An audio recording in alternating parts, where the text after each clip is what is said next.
Welcome to TPN Telugu 24 news channel. Anganwadi చిన్నారులకు ప్రభుత్వం good news. Government school పిల్లలకు ఇచ్చినట్లుగానే అంగన్వాడీ కేంద్రాలకు వెళ్లే చిన్నారులకు గుడ్ న్యూస్. 6 ఏళ్లలోపు చిన్నారులకు ఏకరూప దుస్తులను అందించాలని తెలంగాణ ప్రభుత్వం డిసైడ్ అయినట్లు సమాచారం. అంగన్వాడీ చిన్నారులకు ఇప్పటికే చదువు, పౌష్టికాహారం అందిస్తున్న ప్రభుత్వం తల్లిదండ్రులకు ఆర్థికంగా మరింత వెసులుబాటు కలిగించేలా ఈ నిర్ణయం తీసుకున్నట్లు తెలిసింది. దీనివల్ల మరింత మంది చిన్నారులు కేంద్రాల్లో చేరతారని ప్రభుత్వం భావిస్తుంది. ప్రస్తుతం గవర్నమెంట్ స్కూల్ విద్యార్థులకు అందిస్తున్న ఏకరూప దుస్తులను ఇప్పుడు కేంద్రాల్లోని చిన్నారులకు ఇస్తారు. 4 వేర్వేరు రంగుల్లో దుస్తులను రూపొందించి ఒక్కొక్కరికి 2 జతల చొప్పున అందించనున్నారు. వీటి డిజైన్లను కూడా నిర్ధారించి ఇప్పటికే నమూనాలను అన్ని జిల్లాలకు పంపారు.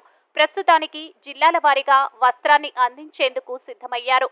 పాఠశాలల విద్యార్థుల దుస్తులు కుట్టిన పొదుపు సంఘాల మహిళలకే వీటి బాధ్యతలను అప్పగించనున్నట్లు తెలిసింది. కాగా విద్యార్థులు ఏకరూప దుస్తులను ధరించి తరగతులకు హాజరైతే వారిలో క్రమశిక్షణ ఏర్పడుతుందని ప్రభుత్వం భావిస్తుంది. విద్యార్థులందరూ ఒకే రకమైన దుస్తులు ధరించడం ద్వారా వారి మధ్య తారతమ్యాలు, ఎలాంటి కల్మషాలకు తావు లేకుండా ఉండే అవకాశం కలుగుతుందని ప్రభుత్వ పెద్దలు చెబుతున్నారు. చిన్నప్పటి నుంచే ఇది అలవడడం కోసం ఏకరూప దుస్తులు అందిస్తున్నట్లు చెప్పారు.